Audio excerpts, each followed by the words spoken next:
శుక్రాచార్యుని బుద్ధి భ్రష్టు పట్టినట్టున్నది. అంతటి అనుష్ఠానం ఏ మానవునికైనా సాధ్యమా?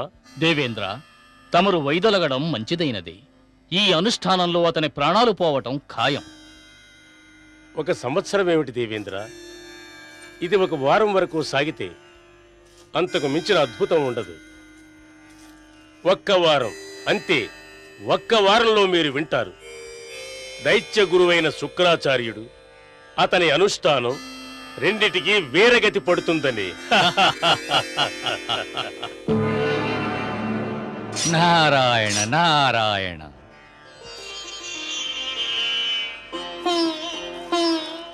దయచేయండి దేవర్షి, స్వాగతం. ఏమిటి ఇలా వేంచేశారు? తమ నందనవనంలో జరుగుతున్న సుందరమైన చర్చను చూసి నాకు అనిపించినది ఆ ఆనందంలో పాలు పంచుకోవాలని. ఇచ్చట దైత్య గురువు శుక్రాచార్యుడు ప్రారంభించిన నిష్ఠ గురించి చర్చ జరుగుతోంది. తమకీ తెలిసినదే కదా దేవర్షి.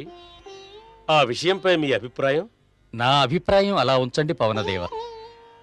నా అభిప్రాయం కాస్త కటువుగానే ఉంటుంది. ఇప్పుడు ఎలాంటి అభిప్రాయం కావాలంటే దేవేంద్రునికి సంతృప్తి కలిగించేదే అయి ఉండాలి. అవునా? అలా అంటున్నారేమిటి దేవర్షి? నారాయణ నారాయణ. నా అభిప్రాయం ఏమిటంటే దేవతలారా, రాజంటే దానవరాజైనా మానవరాజైనా లేక దేవతల రాజైనా వారికి దౌర్బల్యం ఒకటే ఉంటుంది. ఏ దౌర్బల్యాన్ని గురించి తమ ప్రస్తావన? ఏ దౌర్బల్యాన్ని గురించి నా ప్రస్తావనంటే దాని పేరు ఆత్మస్థుతి. అర్థం? అర్థమంటే దేవేంద్ర, ఎందరో రాజుల గురించి ఎన్నోసార్లు ఎన్నో విన్నాను. వారి ఆరంభం వారి ప్రశంసలతోనూ, వారి అంతం వారి శత్రుల నిందలతోనూ సంభవించినది. తమరిప్పుడు విజయాన్వేషణలో సత్యాన్ని తెలుసుకోకపోవడం అగ్నిగుండం పైన నీటి బిందువు రాలినట్లయినది. దేవర్షి, తమరేమి చెప్పదలుచుకున్నారు? దేవేంద్ర, ఎలాగైతేనేమి నాకు ఒక సంగతి మాత్రం తెలిసినది. దైత్య గురువు శుక్రాచార్యులు సంకల్పించిన ఈ అనుష్ఠానం ఏ మానవునికి సాధ్యం కాదు. అది తెలిసినదే కదా దేవర్షి. నేను చెప్పదలుచుకున్నది ఒక్కటే. దైత్య గురువు శుక్రాచార్యులు స్వీకరించిన ఈ అనుష్ఠానము మానవ కళ్యాణం కోసం మాత్రమే జరుగుతుంది, దేవతల కోసం కాదు. అయినా దేవేంద్ర, ఆ అనుష్ఠానానికి మీరు భయపడవలసిన పనేమున్నది? నా మాట నిజమే కదా దేవేంద్ర? అయితే దైత్య గురువు తన అనుష్ఠానమునందు సఫలమవుతారా? అవుతారా కాదు, అవుతున్నారు దేవేంద్ర. ఆ అనుష్ఠానమును 2 రోజులు విజయవంతంగా పూర్తి చేసినప్పుడు 1 సంవత్సరం కూడా సాధ్యమే. దైత్య గురువు అనుష్ఠానం యొక్క చివరి బిందువుతో సంజీవిని మంత్రం ప్రాప్తించగలదు దేవేంద్ర. ఆ సంజీవిని ప్రాప్తంతో దేవలోకవాసులకు విషఘడియలు ఆరంభమవుతాయి. అలా అనకండి దేవర్షి. అది తలుచుకున్నంత మాత్రానే నా శరీరము కంపించిపోతున్నది. అయినా నేను నీ ఆందోళన తొలగించలేను దేవేంద్ర. తమరి కఠోర సత్యాన్ని అంగీకరించాలి. దైత్యగురు శుక్రాచార్యుల అనుష్ఠానం సఫలమయ్యే తీరుతుంది.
దేవఋషి, ఏమిటి నువ్వు చేసిన పని? నా అపరాధం ఏమిటి మాతా? సంశయాన్ని తెలిపి సమస్త దేవలోకంలో భయానక వాతావరణం నెలకొల్పావు. సత్యవచనాన్ని విన్నవించడం సంశయంగా భావిస్తున్నారా మాత? నేనెలాంటి అనుమానాలు రేకెత్తించలేదే. ఆ దేవేంద్రుడు తన ఆత్మస్థుతి భ్రమలో మునిగి ఉన్నాడు. నేను కేవలం సత్యాన్ని చాటి వారిని అప్రమత్తం చేయాలనుకున్నాను, భయపెట్టాలని కాదు. మాత, తమకు తెలుసు కదా, మాటలు రెండు విధాలుగా ఉంటాయి. ఒకటి వినడానికి బాగానే ఉంటుంది, కానీ దానిలో సత్యముండదు. మరి రెండవది వినడానికి అప్రియంగా ఉన్నా దానిలో సత్యముంటుంది. నేను దేవేంద్రునికి కేవలం సత్యమే వచించాను. అయితే వినడానికి ప్రియంగా ఉండకపోవచ్చు. సమస్య ఏమిటంటే మాత, దేవాధిపత్యాన్ని స్వీకరించిన తరువాత దేవేంద్రుడు ఎలా మారిపోయాడంటే కేవలం కపట ప్రశంసలనే ఆదరిస్తున్నాడు. దేవర్షి సత్యమే పలికాడు మహాదేవి. ఎవరినైనా ప్రమాదం నుంచి అప్రమత్తం చేయటం అంటే అర్థం మన ధర్మం నిర్వర్తించినట్టు. కానీ మనం అప్రమత్తం చేసిన ఆ వ్యక్తి గ్రహించాలి గదా, మనం అతనిని హెచ్చరించడానికే వచ్చామని. కాని కమలనైనా ఈ ఆందోళనలో దేవేంద్రుడు తప్పటడుగు వేసినచో ఏమవుతుంది? అది దేవేంద్రుని యొక్క వివేకానికి పరీక్ష అవుతుంది మహాదేవి. ఆనాడే తెలియగలదు దేవేంద్రునికి తన యొక్క అభిప్రాయం పొరపాటైనదని.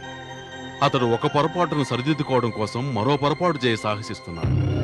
ఏమిటి మలయకేతు, మీరంటున్నది ఏమిటి చిత్రరథ? అవును దేవేంద్ర, దైత్య గురువు శుక్రాచార్యుని కఠోర తపస్సులో ఏ మార్పు కనిపించటలేదు. మాకు భయంగా ఉంది దేవేంద్ర. అతడి ఈ పరీక్షలో సఫలమవుతాడేమో. అసంభవము, ఇది జరగరాదు, ముమ్మాటికి జరగరాదు. లక్షిత, హృతాచి, ఋతుపర్ణ, ఆజ్ఞాపించండి దేవేంద్ర. దైత్య గురువు శుక్రాచార్యుని తపస్సు సఫలమైతే సమస్త దేవ మానవ సంస్కృతి ఘోర విపత్తులో పడుతుంది. శీఘ్రమే ధరిత్రి మీదకు వెళ్ళండి. ఏ ప్రకారంగానైనా అతని అనుష్ఠానాన్ని విఫలం చేయండి. అతడి దృష్టిని మీ వైపు మరల్చండి. అతడి తపస్సును భగ్నం చేయండి. వెళ్ళండి, నా ఆజ్ఞను పాలించండి. లక్షిత, హృతాచి, ఋతుపర్ణ, మీరంతా పలుకురేం? అంటే మీ మౌనానికి అర్థం ఈ దేవేంద్రుని ఆజ్ఞను ధిక్కరించడమేనా? అంతటి సాహసం మాకు లేదు. కానీ కానీ కానీ ఏమిటి? మాకు దైత్య గురువు శుక్రాచార్యుని గురించే భయం అంతా. భయమా? ఎందులకు భయం? దైత్య గురువు మహా తపస్వి, తేజస్వి. ఆయన మమ్మల్ని శపిస్తాడేమోనన్నదే భయం. ఆయన శపిస్తే విముక్తి అనేదే మాకు ఉండదు. దేవేంద్ర, మా పరిస్థితిని అర్థం చేసుకోండి.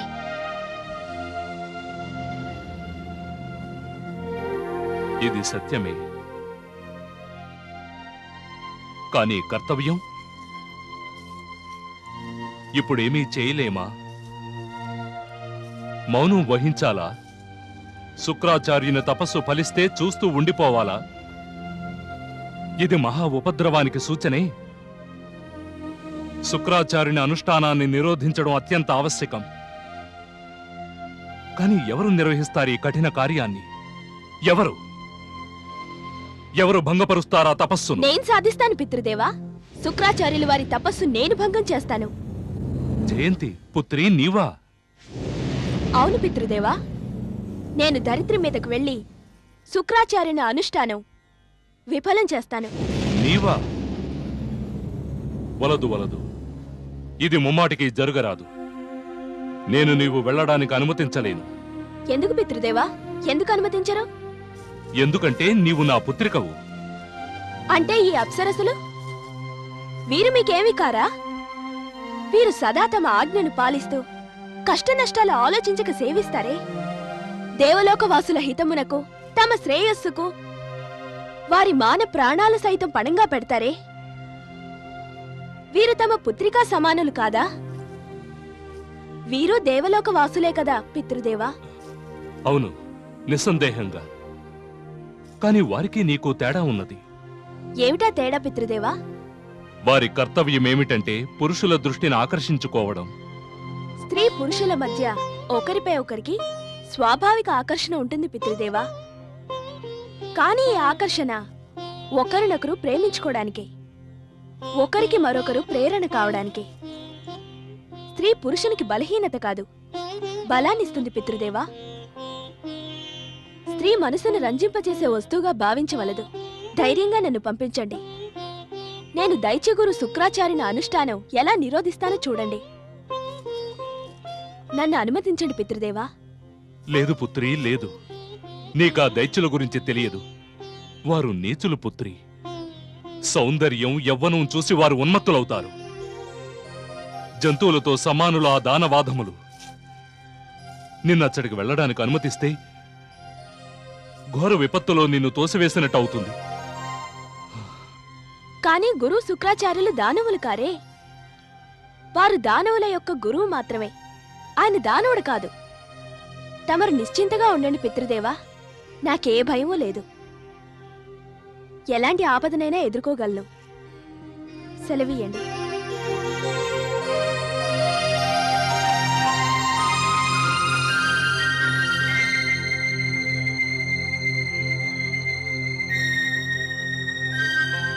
సర్వేశ్వర, ఈ సంఘటన బహుచిత్రమైన మలుపు తిరుగుతున్నది. ఇప్పుడు ఆ దేవేంద్రుని పుత్రిక జయంతి సైతం ఈ క్రీడలో ఒక పావుగా మారినది. భయం మహాదేవి, భయం. ఏది జరిగినా అందుకు కారణం దేవేంద్రుని యొక్క భయమే. హ్. చేసిన తప్పును తలచుకున్న కొలది ఆ తప్పు చివరికి ఒకనాటికి భయంగా మారుతుంది. దేవేంద్రుడు అపార్థం చేసుకున్నాడు. తన అహంకారం వలన దైత్యగురు శుక్రాచార్యుని యొక్క శక్తిని ఊహించలేక